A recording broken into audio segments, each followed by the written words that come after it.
자, 이번에는 인지행동 모델의 계획 기법 살펴보도록 하겠습니다. 자, 무엇보다 인지를 바꿔야 되겠죠. 이것을 인지 재구조화라고 합니다. 자, 인지를 바꾼다는 것은 역기능적인 사고 혹은 비합리적인 신념을 바꾼다라는 말과 같은 얘기예요. 자, 그 다음에 자신이 생각하는 것과 현실이 얼마나 다른지를 깨달아야 되겠죠. 이것을 경험적 학습이라고 얘기를 합니다. 실제 해보고 그 결과를 경험함으로써 기존의 자신의 생각이라든지 신념이 실제 현실과 얼마나 갖고 다른지를 깨닫는 거예요. 그래서 만약에 내가 생각했던 거와 현실이 다르다면 현실과 맞춰서 자신의 생각을 변화시켜 가겠죠. 이것을 인지 불일치의 원리가 적용된다라고 이야기를 하는데, 사람은 자신의 태도나 신념과 행동 사이에 불일치가 생기면 불편감을 느끼기 때문에 이걸 맞추려고 해요. 근데 실제 행동을 해보니까 신념하고 달라요. 그러면 뭘 바꿔야 돼요? 신념을 바꿔야 되겠죠. 자, 이번에는요, 내적 의사소통을 명료하게 하는 거예요. 내적 의사소통이라고 한다면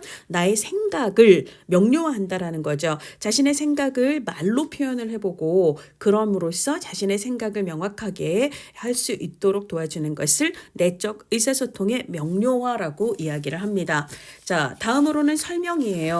설명이라고 하는 것은요, 우리가 이제 조사론에서 얘기를 했지만 이게 왜 나타나는지 그 원인에 대해서 이야기하는 것을 이걸 설명이라고 얘기를 하죠. 그러면 이제 지금 클라이언트가 자신의 정서라든지 자신의 행동에서 이 문제가 왜 생겼는가, 객관적인 어떤 외부의 사건이라기보다는 뭐죠? 생각이 혹은 사고가, 신념이 정서나 행동에 영향을 미친다라는 것을 알려주는 것, 이것을 설명이라고 이야기를 합니다. 자, 그 다음에 자기가 자기에게 지시를 하는 거예요. 그래, 호흡을 천천히 하고 문제를 하나씩 읽어보자 라고 자신과의 대화를 통해서 보다 더 목표 지향적으로 의도적으로 이렇게 하자 저렇게 하자 라고 얘기를 하는 거죠.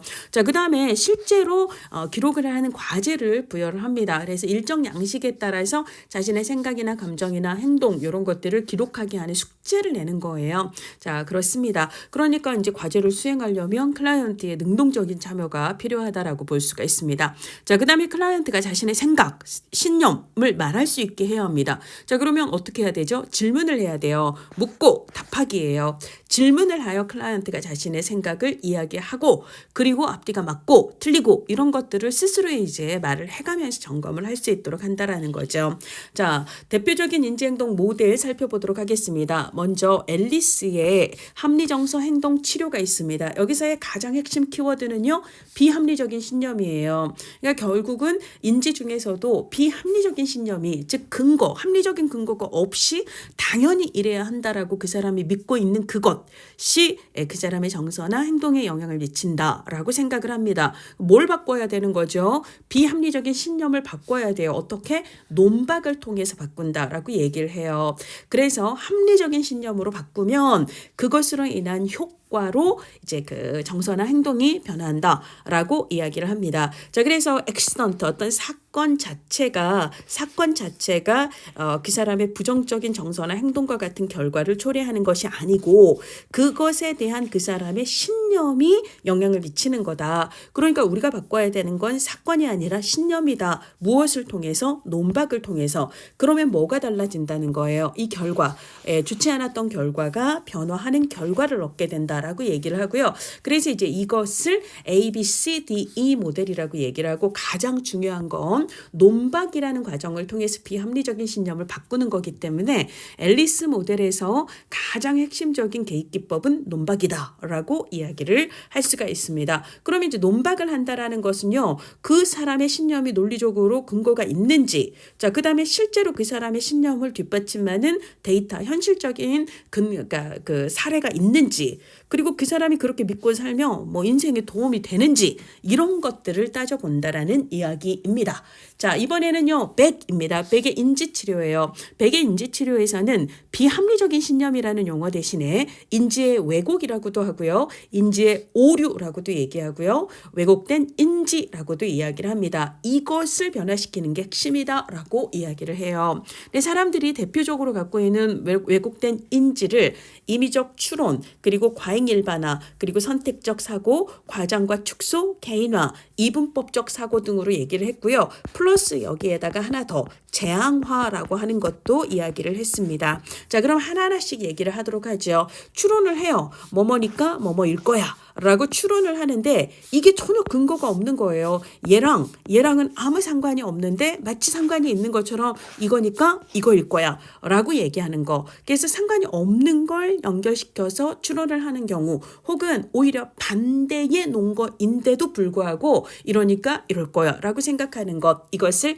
자의적 추론 혹은 임의적 추론이라고 이야기를 합니다. 증거가 없는데도 혹은 정반대의 증거가 있는데도 그러니까 이럴 거야 라고 특정의 결론을 내리는 거죠. 자, 별개의 사건이에요. A하고 B는 아무 상관이 없는데 A니까 B일 거야 라고 생각하는 것은 자의적 추론입니다. 자, 그 다음에 이제 과잉 일반화 혹은 과도한 일반화라고 하는 것은 소수의 사례를 가지고 그걸 근거로 다수가 그럴 거다, 다 그럴 거다 이런 식으로 확장하는 것, 이것을 과잉 일반화라고 얘기를 합니다. 자, 그래서 A가 나를 떠났고 B도 나를 떠났어. 그러니까 다 떠날 거야. 그래서 나는 평생 외롭게 살다가 죽을 거야. 뭐 이런 것들은 과잉 일반화가 되겠습니다. 자, 그 다음에 선택적 사고, 선택적 축약, 선택적 요약이라고 하는 것은 내가 예를 들자면 전체를 요약할 때 전체를 골고루 이렇게 요약을 하는 게 아니라 그 중에 어떤 특정 부분만을 가지고 마치 이게 전체인 것처럼 이렇게 확대해서 요약하는 것, 이것을 선택적 축약, 요약 사고라고 이야기를 합니다. 그러니까 사실 그게 아닌 나머지 부분들은 무시를 하는 거예요. 그래서 만약에 예를 들자면 내가 누군가와 1시간을 얘기를 했는데 전반적으로는 분위기가 좋았고 그 중에 뭐 한 30초, 1분 약간 삐걱거리는 부분이 있다고 얘기를 할 때 그냥 오늘 그 1시간의 대화가 다 삐끗삐끗했다 이런 식으로 요약을 한다면 얘는 선택적 사고에 해당하는 거죠. 그렇지 않았던 것을 다 걸러내거나 무시하는 그런 거라고 볼 수가 있습니다. 자, 그 다음에 이제 과장과 축소 혹은 확대와 축소는요, 실제보다 너무 뻥튀겨서 생각하거나 실제보다 너무 축소해서 별일 아닌 것처럼 생각하는 거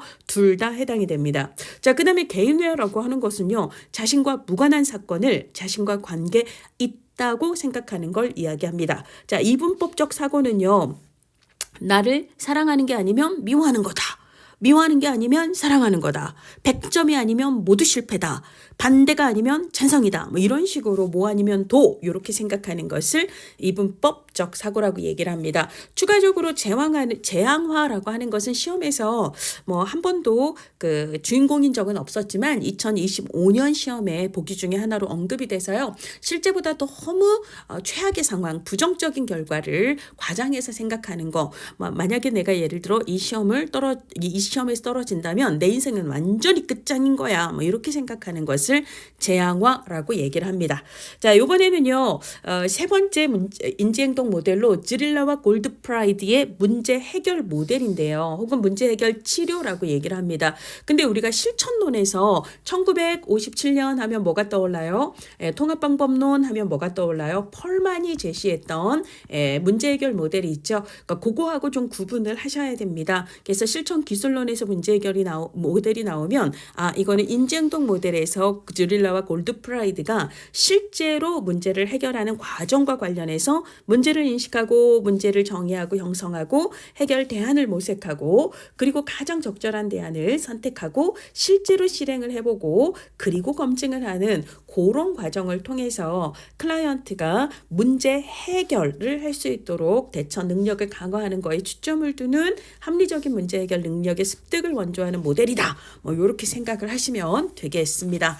자, 이번에는요, 사회기술훈련이에요. 사회기술훈련 문제도 이제 그 시험 문제 한 문제 꼬박꼬박 나오는 편인데요. 일단 사회기술훈련은요, 사회학습이론에 근거합니다. 자, 우리 학습이론이라고 하는 것은 학습은 뭐예요? 인행사에서 얘기했죠? 발달의 유사 개념으로 성장, 성숙, 학습. 기억나시나요? 자, 이때 학습은요, 후천적인 훈련이나 경험이나 환경의 영향으로 뭐가 달라지는 거? 행동이 달라지는 거죠. 그러니까 우리가 학습 이론이라고 얘기하는 것은 우리가 앞에서 공부를 했던 행동주의 이론하고 사실 같은 얘기예요. 근데 그 중에서도 행동주의자 중에 파블로프가 있었고 스키너가 있었고 반두라가 있었는데 이 중에 반두라를 그냥 학습이 아니라 사회 학습 이론이라고 얘기를 하죠. 자, 물론 이제 2026년도 시험에서는 사회학습 이론에 근거한다라고 얘기를 했지만 그게 꼭 반두라의 이론만 영향을 받는다 이런 건 아니고요. 파블로프나 스키너 그리고 반두라를 포함한 행동주의 이론에 영향을 받아서 무엇을 바꾸는 거?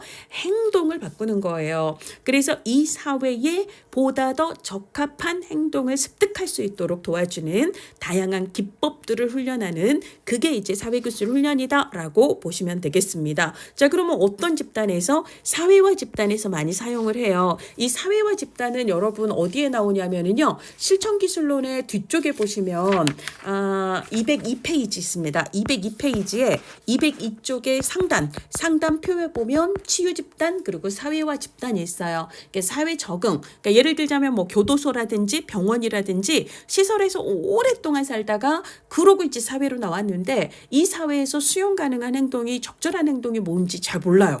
그럴 때에는 새로운 사회 적응을 위한 지원이 필요하죠. 요런 걸 목적으로 하는 걸 사회화 집단이라고 얘기를 하는데 그래서 이제 그 적합한 행동을 학습시키도록 하기 위해서 학습 이론 혹은 사회 학습 이론에 근거를 한다라는 거고요. 그래서 다시 사회로 돌아가는 분들을 위한 그런 그리고 이제 당연히 이분이 정상적인 사회생활을 위해서는 이게 필요하다라는 걸 그리고 실제 상황을 자세히 알고 그거에 대응되는 훈련을 해야 되는 거겠죠. 그리고 반복적인 예행 연습을 통해서 원하는 행동에 도달할 수 있도록 도와야 되고요.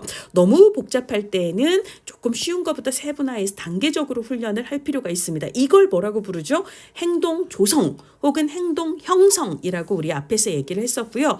얘를 다른 말로 조성화라고 얘기를 합니다. 그래서 이제 우리가 인행사에서는 행동 조성 그 다음에 사회복지실천기술론에서는 행동 형성 그리고 여기서는 조성화라고 나온 거예요. 다 똑같습니다. 영어로는요. 쉐이핑 그래서 복잡한 행동을 단계적으로 학습시키면서 어우 잘했어요. 이번에는 어우 잘했어요. 이렇게 가는 것을 조성화라고 얘기를 한다는 거예요. 그러니까 사회기술훈련에서 어떤 기술을 사용하는가 이거는요. 행동주의 이론에서 제시되는 기법들을 생각을 하시면 됩니다. 역할 연습 해보는 거거든요. 그리고 저를 따라 해보세요 라고 모델링을 하고 그리고 이제 한번 열심히 연습해 봅시다. 자, 그 다음에 최종 실제처럼 연습하는 걸 시연이라고 하지요. 그러면서 이번에는 이렇게 해봅시다. 저렇게 해봅시다. 그렇죠? 그 외에 이제 강화나 혹은 과제 부여 등의 다양한 기법들을 사용할 수 있다라고 보시면 되겠습니다. 자, 그 다음에 개입 단계 이게 이제 2003년에 나왔는데 이거는 다시 나올 확률은 굉장히 적어요. 근데 일단 해보는 거예요. 그렇죠? 시연을 해보는 거고 여기서의 시연은 최종 리허설이라는 것보다는 일단 모범을 보여주는 거예요. 시범을 보여주는 그런 의미로 2023년에는 나왔습니다. 그러고 나서 실제로 해보고 그리고 나서 피드백을 받고 그리고 실생활에 적용을 해보고 이런 단계를 거친다는 겁니다. 자, 이번에는요, 우리 4장에서 과제중심 모델과 역량 강화 모델로 가보도록 하겠습니다. 자, 일단 먼저 과제중심 모델부터 가도록 할게요. 자, 얘는 1970년대 말에 리드와 앱스타인에 의해서 개발된 모델입니다. 자, 얘는요, 우리 1958년, 57년 펄만이 문제 해결 모델 얘기했잖아요. 그러니까 문제 해결 요소에 영향을 받은 모델이다라고 얘기를 합니다. 그래서 실제로 과제중심 모델은요, 지금 현재 표적이 되는 그 문제의 구체적인 해결에 초점을 두는 그런 거예요. 자, 그리고 일단 이 모델은요. 시간 제한적인 단기 개입 모델입니다. 단기 개입 모델이에요. 그러니까 과거 아니고요. 현재에 초점을 두고요. 인지행동 모델과 마찬가지로 구조화된 접근을 합니다. 그리고 얘는 개입의 책임성 혹은 책무성을 강조하는데요. 개입의 책무성을 강조한다는 것은 효과성과 효율성을 증진시키는데 초점을 둔다는 겁니다. 그러니까 여기서 이제 중요한 게 효과성은 당연히 중요하죠. 효과 있어야죠. 근데 또 중요한 게 뭐냐? 효율성이라는 거예요. 예를 들자면 김유경의 강의, 김유경의 교재를 통해 여러분들은 1급을 합격할 수 있습니다. 이건 효과성의 문제예요. 자, 10년을 공부하면 이러면 효율성이 떨어지는 거죠. 그러니까 가장 효율적이다라는 것은 가장 단기에 목적을 달성할 수 있는 게 이게 효율적인 거거든요. 그래서 얘는 단기 개입을 강조합니다. 그러면은요, 단기에 빨리 효과를 달성하려면 시행착오를 줄여야 돼요. 시행착오를 줄여야 돼요. 그러면 어떻게 해야 되죠? 이론에 매이지 않고 경험적 자료가 뭐예요? 데이터잖아요. 데이터. 이건 달리 얘기하면 증거예요. 예를 들자면 나의 클라이언트의 표정 문제가 예를 들자면 뭐 A라는 문제가 있어요. 그러면 이론 따질 거 없이 이 표정 문제 A의 가장 효율적인 이거는 이거다라고 하는 선행 연구라든지 혹은 내가 실제로 기존에 해봤을 때 가장 효과가 좋았던 게 이거다라는 거 있잖아요. 예를 들자면 여러분들이 두통이 왔을 때 이 약도 먹어보고 저 약도 먹어봤는데 나한테 가장 효과 빠른 건 이거더라 이런 게 있잖아요. 그러니까 이런 경험적인 데이터에 근거해서 어떤 개입을 사용할 것을 결정을 한다는 거예요. 그러니까 그 개입 방법이 뭐 이 모델, 이 이론 어디에 속했는가는 상관없어요. 그러니까 이론에 근거하는 게 아니라 철저히 데이터에 근거해서 개입을 해야 어떤 데이터죠? 가장 효과가 있더라라고 하는 데이터에 근거를 해야 시행착오를 줄일 수가 있어요. 그러니까 가장 빠른 시간 내에 효과를 낼 수가 있습니다.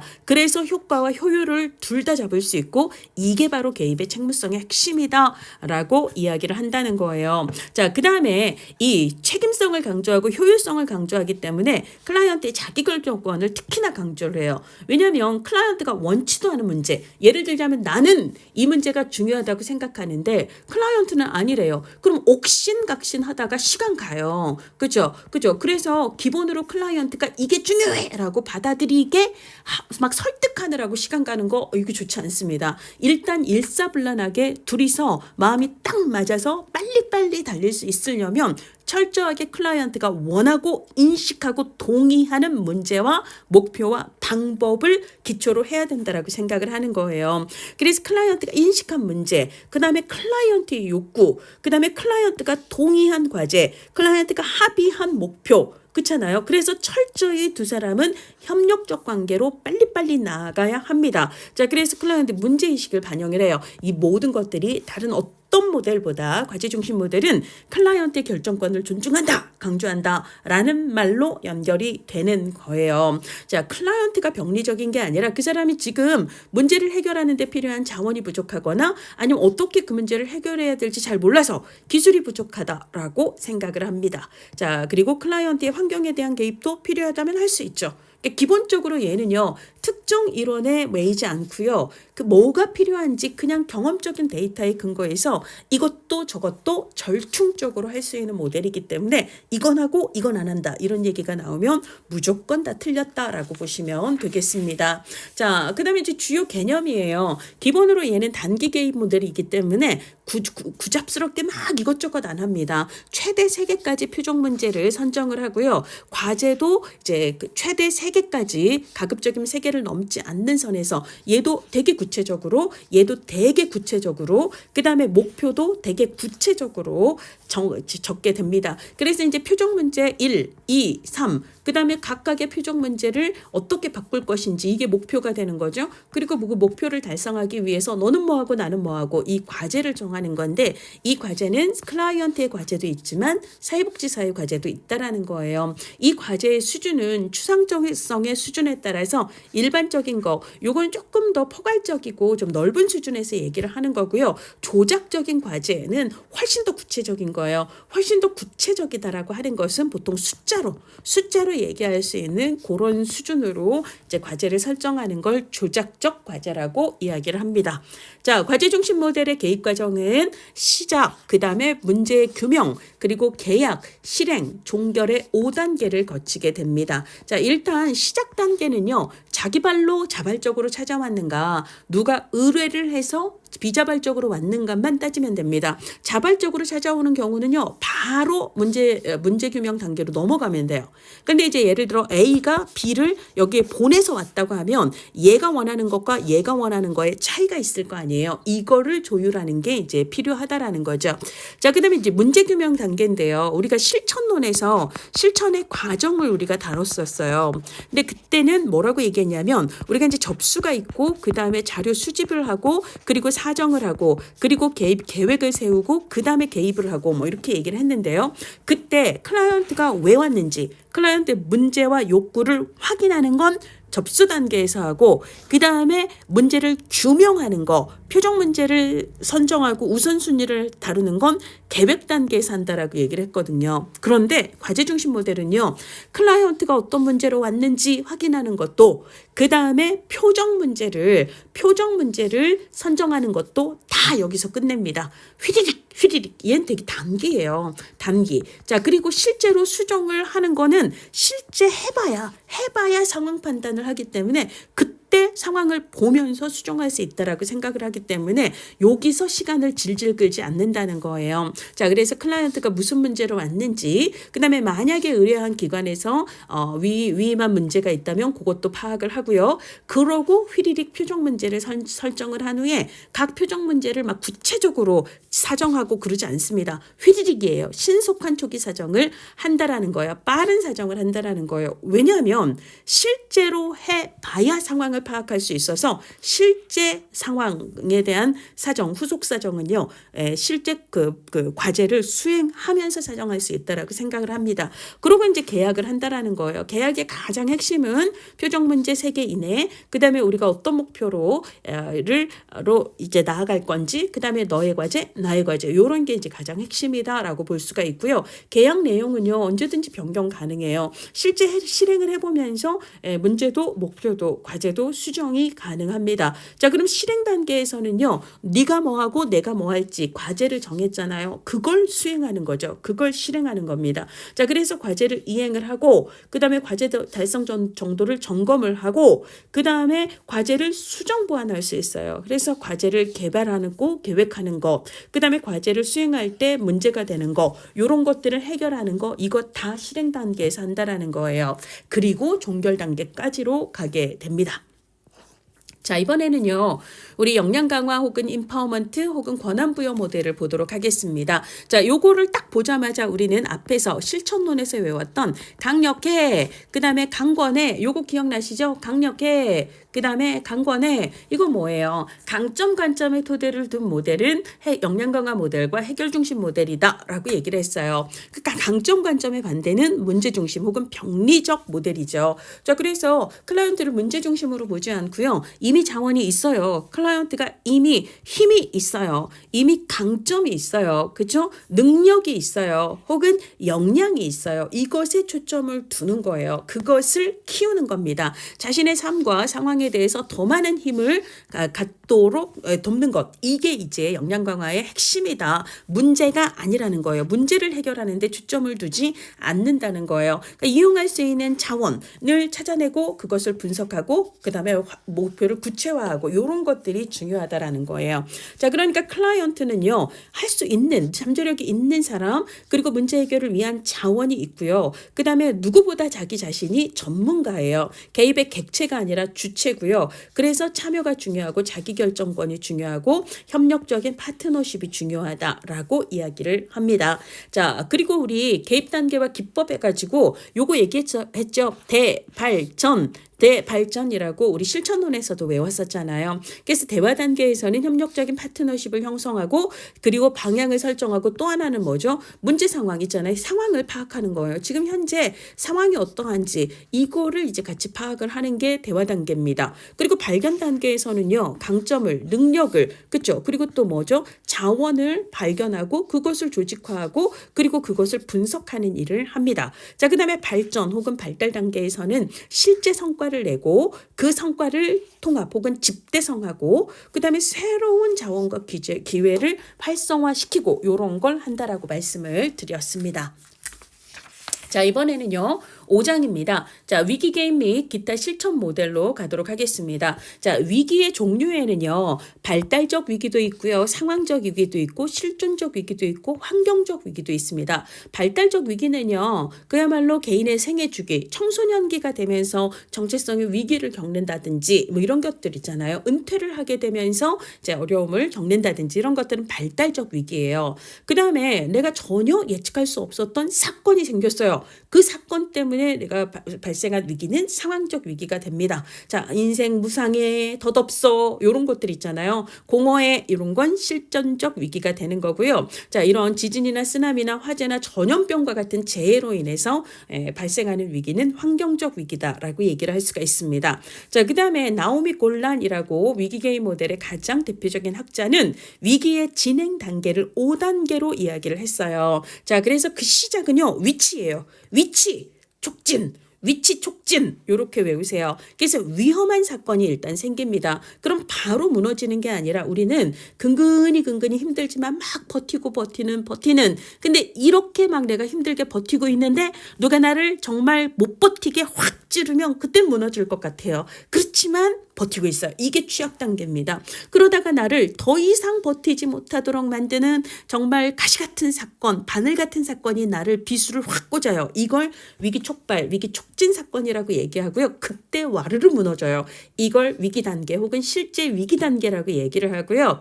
이때가 바로 위기 개입이 필요한 때다. 그래서 이때 신속하게 주로는 6주 이내에 위기 개입이 필요하다라고 나오미 골란은 얘기합니다. 자, 그럼 위기 개입을 통해서 가장 큰 목표는 뭐예요? 위기 이전의 기능을 회복할 수 있도록 도와주는 거예요. 그래서 위기 단계에 제대로 된 개입을 했다면 위기 이전의 기능 수준을 회복하는 단계가 되죠. 이것을 회복 단계 내지는 재통합 단계라고 얘기를 합니다. 자, 이 문제가 순서 올바르게 나열하는 문제가 2025년도에도 나왔습니다. 자, 위기 개입 모델의 개요예요. 자, 위기 개입 모델은요, 단기 중에서도 가장 단기죠. 신속한 일시적인 개입을 특징으로 합니다. 자, 그 다음에 단기 개입은요, 과거 보이지도 않는 마음속 이런 거 안 뒤지거든요. 자, 그래서 아주 구체적인 표적 문제에 초점을 둡니다. 과거가 아니라 현재에 초점을 두는 거죠. 그래서 초점을 클라이언트 과거 탐색에 우선순위를 두지 않는다. 관찰 가능하고 구체적인 문제에 초점을 둔다라는 거. 자, 그 다음에 우리가 이제 사건 자체를 없애기는 힘듭니다. 뭐 예를 들자면 지진이 일어났거나 쓰나미가 몰려왔거나 그렇게 해서 누군가가 막 사망을 했거나 이걸 바꿀 수는 없어요. 근데 그 사건으로 인해 유발된 그 사람의 반응이죠. 그래서 주관적 현실, 그 사람이 그 현실, 그 사건에 대해서 지금 현재 어떤 상태인가, 어떻게 받아들이고 있는가, 이거에 초점을 두는 거고요. 따라서 위기 사건 자체를 없애는 것보다는 위기에 따른 반응을 해결하는 데 1차적인 목적을 둔다. 위기 사건 자체가 아니라는 걸 알아두시기 바랍니다. 자, 그래서 가장 중요한 것은요, 위기 이전의 기능 수준으로의 회복이에요. 그래서 우리가 아까 회복 단계라고 말씀을 드렸습니다. 이게 가장 중요하다라는 거고요. 두 번째로 얘기를 한다면 위기 자체가 아니라 위기로 인해 발생한 그 사람의 증상 이런 거고요. 그리고 이제 그 사람을 빵 터뜨린 촉발 사건을 이해하는 거, 그다음에 위기 이전으로 기능 수준을